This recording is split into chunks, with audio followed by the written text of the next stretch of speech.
दास्ताने तिलिस्म हो शुबा यहाँ पर खत्म हुई। अब हम आपके सामने थोड़ी देर में मुश्ताक अहमद यूसी साहब की किताब से एक पीस सुनाएंगे, लेकिन उससे पहले मैं चाहूंगा कि आप लोग मुश्ताक अहमद यूसी साहब का कुछ तारुफ सुन लीजिए, जो कि उन्हीं की जुबानी है। उन्होंने अपनी किताब में लिखा है, नाम मुश्ताक अहमद यूसी, पेशा सौ कुछ से पेशा आबा सिपागरी के सिवा सब कुछ रहा है। तारीख पैदाइश, उम्र की इस मंजिल पर आ पहुंचा हूं कि अगर कोई सिने विलादत पूछ बैठे तो फोन नंबर बताकर बातों में लगा लेता हूं। और ये मंजिल भी अजीब है। बकौल साहिब कशकोल एक वक्त था हमारा तारुफ बहु बेटी किस्म की खवातीन से यूं कराया जाता था कि फुला के बेटे हैं, फुला के भांजे हैं, और अब ये वक्त आ गया है कि फुला के बाप हैं और फुला के मामू हैं। पेशा गो की यूनिवर्सिटी के इम्तिहानों में अव्वल आया, लेकिन स्कूल में हिसाब किताब से कोई तबई मुनासिबत न थी और हिसाब में फेल होने को एक अरसे तक अपने मुसलमान होने की आसमानी दलील समझता था। अब वही जरिया मुआश है। हिसाब किताब में उसूलन 2 और 2 4 का कायल, मगर ताजरों की दिल से इज्जत करता हूं कि वो बड़ी खुश असलूबी से 2 और 2 को 5 कर लेते हैं। पहचान, कद 5 फीट 6.5 इंच, जूते पहनकर, वजन ओवरकोट पहनकर भी दुबला दिखाई देता हूं। अरसे से मिसाली सेहत रखता हूं, इस लिहाज से कि जब लोगों को कराची की आबो हवा को बुरा साबित करना मकसूद हो तो इत्माम हुज्जत के लिए मेरी मिसाल देते हैं। जिसामत, यूं सांस रोक लूं तो 38 इंच का बनियान भी पहन सकता हूं। बड़े लड़के के जूते का नंबर 7 है, जो मुझे भी फिट आता है। बुलिया अपने आप पर पड़ा, पेशानी और सर की हद फाजिल उड़ चुकी है, लिहाजा मुंह धोते वक्त ये समझ में नहीं आता कि कहां से शुरू करें। नाक में बताते ही पता ही कोई नक्स नहीं, मगर बास दोस्तों का ख्याल है कि बहुत छोटे से चेहरे पर लगी हुई। पसंद गालिब, हॉक्सबे, भिंडी। फूलों में रंग के लिहाज से सफेद गुलाब और खुशबुओं में नए करेंसी नोट की खुशबू बहुत। मेरा ख्याल है कि सब ताजा और करारे करेंसी नोटों का इत्र निकाल कर मुलाजमत पेशा हजरात और उनकी बीवियों को महीने की आखिरी तारीखों में सुंघाया जाए तो रिश्ते जिंदगी जन्नत का नमूना पेश करे। पालतू जानवरों में कुत्तों से प्यार। पहला कुत्ता चौकीदारी के लिए पाला था, उसे कोई चुरा कर ले गया। अब महज पर बनाए वफादारी पालता हूं कि इंसान कुत्ते का बेहतरीन रफीक है। बात तंग नजर एतराज करते हैं कि मुसलमान कुत्तों से बिला वजह चिढ़ते हैं, हालांकि इसकी नहायत मंतकी और माकूल वजह मौजूद है। मुसलमान हमेशा से एक अमली कौम रहे और वो किसी ऐसे जानवर को मोहब्बत से नहीं पालते जिसे ज़िबा करके खा ना सकते।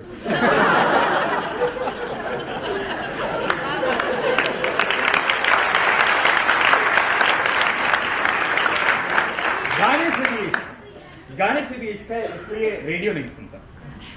चिड़, जज्बाती मर्द, गैर जज्बाती औरतें, मिठास और शतरंज, मशागिल, फोटोग्राफी, लिखना पढ़ना, तसनीफ, चंद तस्वीरें बुता, चंद मज़ामीन खुतूत।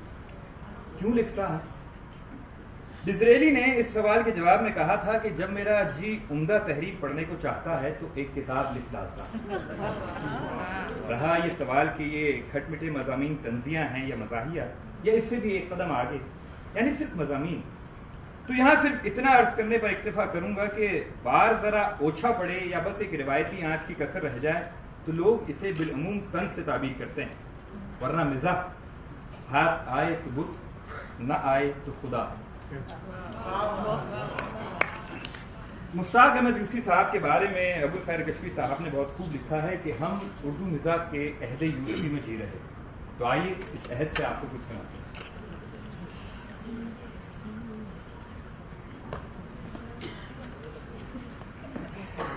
यादिश बखैर, जिक्र हमारे यार तरदार बशारत अली फारूकी के खुसर का, लिहाजा तारुफ कुछ उन्हीं की जबान से अच्छा मालूम होगा। हमने तो बारहा सुना, अब आप भी सुनिए। वो हमेशा से मेरे कुछ ना कुछ लगते थे। जिस जमाने में खुसर नहीं बने थे तो फुफा हुआ करते थे, और उनके फुफा बनने से पहले मैं उन्हें चचा हुजूर कहा करता था। इससे पहले भी वो मेरे कुछ ना कुछ लगते होंगे, लेकिन तब मैंने बोलना शुरू नहीं किया। दरअसल हमारे यहाँ मुरादाबाद और कानपुर में रिश्ते नाते उबली हुई सिवैयों की तरह उलझे और पेच दर पेच गुथे होते हैं। ऐसा जलाली, ऐसा मगलूबुल गजब आदमी जिंदगी में नहीं देखा। बारे उनका इंतकाल हुआ तो मेरी उम्र आधी इधर आधी उधर 40 के लगभग तो होगी, लेकिन साहब जैसी दहशत उनकी आंखें देखकर छुटपन में होती थी, वैसे ही न सिर्फ उनके आखिरी दम तक रही बल्कि मेरे आखिरी दम तक भी रहेगी। बड़ी बड़ी आंखें अपने सॉकेट से निकली पड़ती थी, लाल सुर्ख ऐसी ऐसी, बिल्कुल खूने कबूतर। लगता था बड़ी बड़ी पुतलियों के गिर्द लाल डोरों से अभी खून के फव्वारे छूटने लगेंगे और मेरा मुंह खूनम खून हो जाएगा। हर वक्त गुस्से में भरे रहते, जाने क्यों? गाली उनका तकिया कलाम थी, और जो रंग तकरीर का था वही तहरीर का। रख हाथ निकलता है धुआं मग़ज़ कलम से। जाहिर है कुछ ऐसे लोगों से भी पाला पड़ता था जिन्हें बावजूद गाली नहीं दे सकते थे। ऐसे मौकों पर जबान से तो कुछ ना कहते, लेकिन चेहरे पर ऐसा एक्सप्रेशन लाते कि कद्दे आदम गाली नजर आती। किसकी शामत आई थी कि उनकी किसी राय से इख्तिलाफ करता। इख्तिलाफ तो दरकिनार, अगर कोई शख्स महज डर के मारे उनकी राय से इत्तेफाक कर लेता तो फौरन अपनी राय तब्दील करके उल्टे उसके सर हो जाते थे। अरे साहब, बात और गुफ्तगू तो बहुत बाद की बात है, बाज औकात तो महज सलाम से मुश्तइल हो जाते थे। आप कुछ भी करें, कैसी ही सच्ची और सामने की बात कहें, वो उसकी तरदीद जरूर करेंगे। दूसरे की राय से इत्तेफाक करने में अपनी सुबकी समझते थे। उनका हर जुमला नहीं से शुरू होता था। एक दिन कानपुर में कड़ाके की सर्दी पड़ रही थी, मेरे मुंह से निकल गया, आज बड़ी सर्दी है। बोले, नहीं, कल इससे ज्यादा पड़ेगी। वो चचा से फूफा बने और फूफा से खुसरुल हजर, लेकिन मुझे आखिर वक्त तक निगाह उठाकर बात करने की जसारत न हुई। निकाह के वक्त वो काजी के पहलू में बैठे थे। काजी ने पूछा, कबूल है? अब उनके सामने मुंह से हाँ कहने की जुर्रत न हुई। बस थोड़ी से दो मुअद्दिबाना ठूंगे मारती, जिन्हें काजी और किबला ने रिश्ता मुनाकाहत के लिए नाकाफी समझा। किबला कड़क कर बोले, लौंडे, बोलता क्यों नहीं? डांट से मैं नर्वस हो गया। अभी काजी का सवाल भी पूरा नहीं हुआ था कि मैंने कहा, जी हाँ कबूल है। आवाज यकलख्त इतने जोर से निकली कि मैं खुद चौंक पड़ा। काजी उछलकर सीने में घुस गया, हाजिरीन खिलखिलाकर हंसने लगे।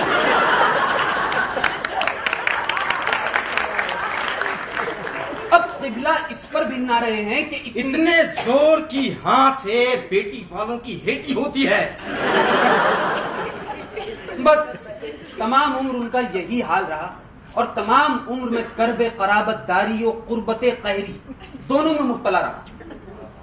हालांकि इकलौती बेटी बल्कि इकलौती औलाद थी, और बीवी को शादी के बड़े अरमान थे, लेकिन किबला ने माइयों के दिन ऐन उस वक्त जबकि मेरा रंग निखारने के लिए उपटन मला जा रहा था, कहलवा भेजा, दूल्हा मेरी मौजूदगी में अपना मुंह सेहरे से बाहर नहीं निकालेगा। 200 कदम पहले सवारी से उतर जाएगा और पैदल चलकर अक्दगाह तक आएगा। अक्दगाह उन्होंने इस तरह कहा जैसे अपने फैज साहब कत्लगाह का जिक्र करते हैं। और सच तो यह है कि मुझे तो उनकी दहशत दिल में ऐसी बैठ गई थी कि उरूसी छपरकट भी फांसी घाट लग रहा था। उन्होंने ये शर्त भी लगाई, बाराती पुलाव जर्दा ठूंसने के बाद ये हरगिज नहीं कहेंगे कि गोश्त कम डाला और शक्कर टेवड़ी नहीं पड़ी। खूब समझ लो, खूब समझ लो, मेरी हवेली के सामने बैंड बाजा हरगिज नहीं बजेगा। और अगर तुम्हें रंडी नचवानी है तो ओवर माई डेड बॉडी अपने कोठे पर नचाओ।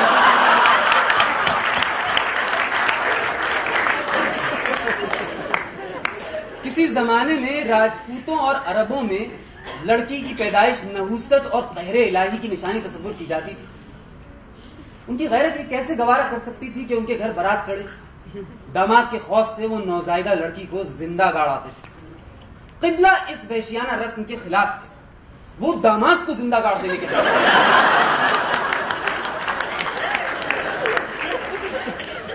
चेहरे, चाल और तेवर से कोतवाले शहर लगते। कौन कह सकता था कि बांस मंडी में उनकी इमारती लकड़ी की एक मामूली सी दुकान है। निकलता हुआ कद, चलते तो कद, सीना और आंखें तीनों बैक वक्त निकाल कर चलते।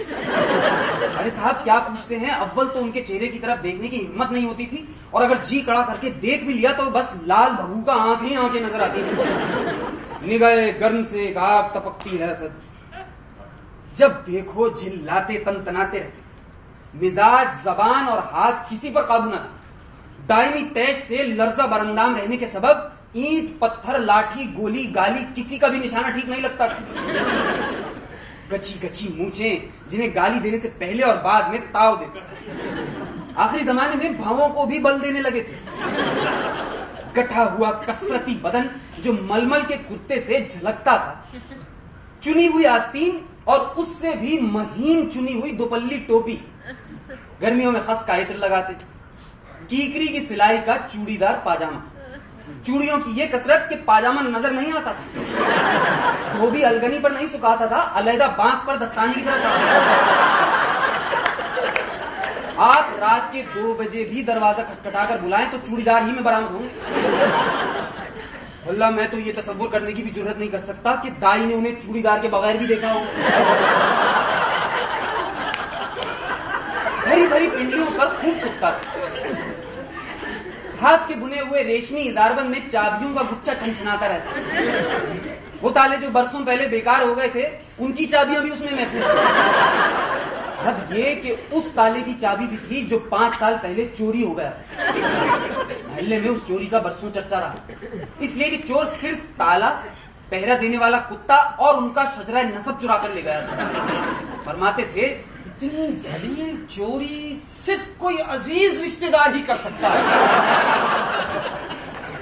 आखिरी जमाने में ये इजारबंदी गुच्छा बहुत वजनी हो गया था और मौका बेमौका फिल्मी गीत के बाजूबंद की तरह खुल जाता। लिहाजा कभी गर्मजोशी से घुस झुककर मुसाफा करते तो दूसरे हाथ से इजारबंद थामते। मई जून में टेम्परेचर जब 110 डिग्री हो जाता और लू के थप्पड़ से लगने लगते तो पाजामे से एयर कंडीशनिंग कर लेते। मतलब ये कि चूड़ियों को घुटनों घुटनों पानी में भिगोकर सर पर अंगोछा डाले तरबूज खाते, खस खाना और बर्फाब कहां से लाते, इसके मोहताज भी ना थे। कितनी गर्मी पड़े दुकान बंद नहीं करते थे। कहते थे, मियां बिजनेस तो पेट का धंधा है, जब चमड़े की झोपड़ी में आग लगी हो तो क्या गर्मी क्या सर्दी। लेकिन ऐसे में कोई शामत का मारा गाहक आ निकले तो उसे बुरा भला कह के भगा देते थे। लेकिन इसके बावजूद वो उन्हीं के पास खींचा चला आता था, इसलिए कि जैसी उम्दा लकड़ी वो बेचते थे वैसी सारे कानपुर में कहीं नहीं मिलती थी। फरमाते थे, दागी लकड़ी बंदे ने आज तक नहीं बेची। लकड़ी और दाग, दाग तो 2 ही चीजों पर सजता है, दिल और जवानी। तंबाकू, तिवान, खरबूजे और कढ़े हुए कुर्ते लखनऊ से, हुक्का मुरादाबाद और ताले अलीगढ़ से मंगवाते, हलवा सोहन और डिप्टी नजीर अहमद मालिक वाले मुहावरे दिल्ली से। दांत गिरने के बाद सिर्फ मुहावरों पर गुजारा था। गालियां अलबत्ता मकामी बल्कि खाना साज देते, जिनमें सलासत और रवानी पाई जाती, तबाजाद मगर बलागत से खाली, बस जोग्राफिया सा खींच देते थे। बाहर निकलते तो हाथ में पानों की डिबिया और बटवा रहता। बाजारी पान हरगिज नहीं खाते थे। कहते थे, बाजारी पान सिर्फ रनवे तमाशबीन और बंबई वाले खाते हैं।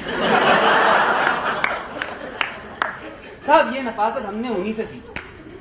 डिबिया चांदी की, नक्शीन, भारी, ठोस, जिसमें जगह जगह डेंट नजर आते थे जो इंसानी सरों से तसादुम के बायस पड़े। अक्सर तैश में पानों भरी डिबिया फेंक मारते।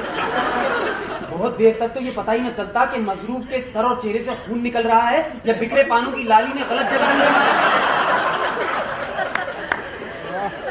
बटुआ रियासत टोंक से आता था। कहते थे, वहां के पटवे ऐसे डोरे डालते हैं कि एक जरा घुंडी को झूठों हाथ लगा दो तो बटुआ आप ही आप मुसाहिबों की बाछों की तरह खिलता चला जाता। गुटखा भोपाल से आता था मगर खुद नहीं खाते थे। फरमाते थे, मीठा पान, ठुमरी, गुटखा और नाविल, ये सब नाबालिगों की शुगल है। शायरी से कोई खास दिलचस्पी ना थी। रदीफ और काफिये से आजाद शायरी से बतौर खास चिढ़ते थे। यूं भी बकौल शख्स आजाद शायरी की मिसाल ऐसी है जैसे बगैर नेट के टेनिस खेलना। लेकिन इसके बावजूद उर्दू और फारसी में जितने अशार लकड़ी, आग, धुएं, हेकड़ी, लड़ मरने और खारी से मुताल्लिक थे, सब याद कर रखे। जब सूरत हाल काबू से बाहर हो जाती तो शेर से उसका दफिया फरमाते। आखिरी जमाने में उजलत गुजी और मर्दुम बेजार हो गए थे और सिर्फ दुश्मनों के जनाजे को कंधा देने के लिए बाहर निकलते थे। खुद को कासमी और बीवी को मोतिया रंग पसंद था। शेरवानी उन्होंने हमेशा मोतिया रंग के टुसर की पहनी। बशारत की जबानी तारुफ खत्म हुआ।